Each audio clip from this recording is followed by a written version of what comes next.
Fascinating. I'm going to interview you guys, even though you interview other people, right? Anybody here 18 yet? No. No, so you can't vote. Okay, let me ask you to start. Tell me your name.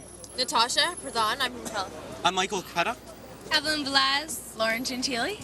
I'm David Rush. Cheyenne Lazardi. Cheyenne, let's start right now, Natasha. You interviewed John Kerry. Yes, I What'd you did. get out of him? Well, I actually interviewed him during primary season before he had the Democratic nomination, and I asked him if he would consider choosing Edwards as a running mate, and he said You think that was a good idea? Looking back, I mean, we call it Monday morning quarterbacking. That's what the president calls it. Do you think that's a good idea to pick John Edwards? I think it was because I think John Edwards attracts a different crew of people because he has. What states will he bring to the ticket? I think. Name one. Ohio.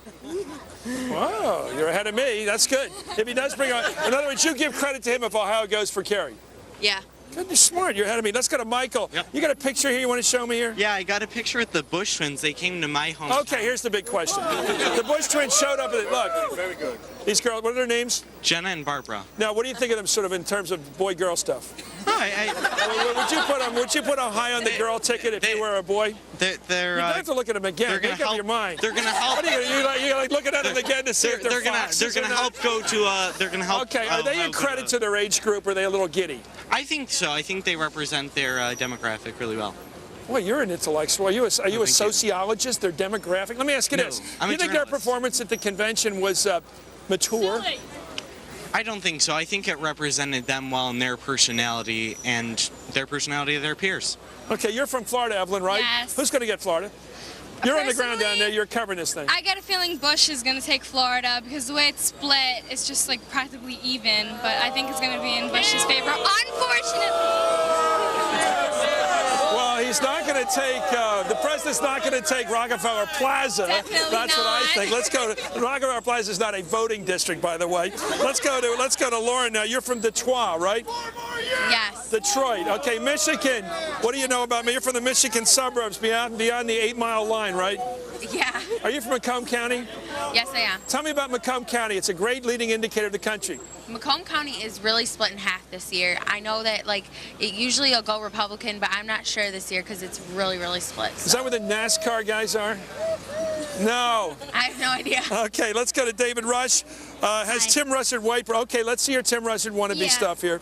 Okay, what can you tell us from that board? Well, No, just show it to the camera. it just has a few of my predictions based on what I learned from Tim about the election. Okay, what have you learned from Tim?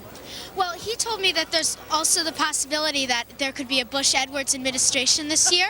How would that happen? Well, if each candidate got 269 electoral votes each, Which is one vote shy of the necessary 270. right, then the presidential election would go to the House. And who would be picked then, based George upon the W. current? Bush would be picked. Okay. But if the Democrats could take over the Senate picks the vice president, and they might elect John Edwards. Do you think Tim's to be just making vice trouble president. here? Because what are the odds on the Senate going Democrat right now? What would Never you say? know. You never what would know. you really It's say? really tight. Come on. How many Republican senators are there right now? 51. And what are the chances they're going to lose? They're going to lose all those southern states, North Carolina, South Carolina.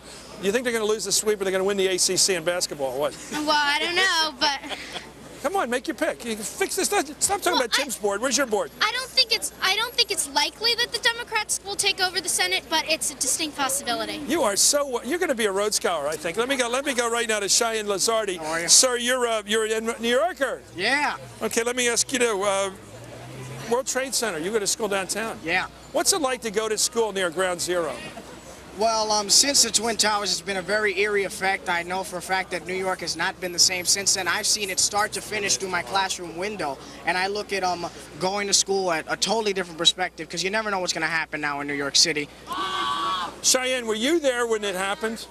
I was in my classroom. I saw it from start to finish through the window. What was it like? How did it hit you? Well, first of all, the building shook.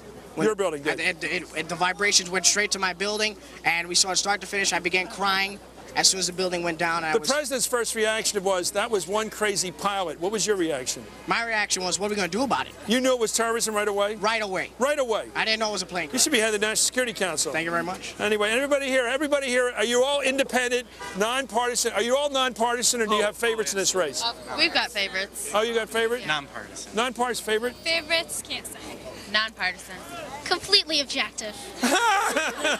I don't believe you. You wouldn't get past my jury voir dire. This may be hardball, but I'm nonpartisan. You're nonpartisan, so we have 3 nonpartisans. Tell me who's partisan. How can you stay nonpartisan in your reporting if you're partisan? I think you just have to listen to both sides and present that equally in my story. So I like that. Yeah. Well, this is the Scholastic Kids press corps. I bet you're going to see these faces a bit older. In 10 years, they're going to be running this place. Anyway, we'll be right back with more hardball at 9 o'clock.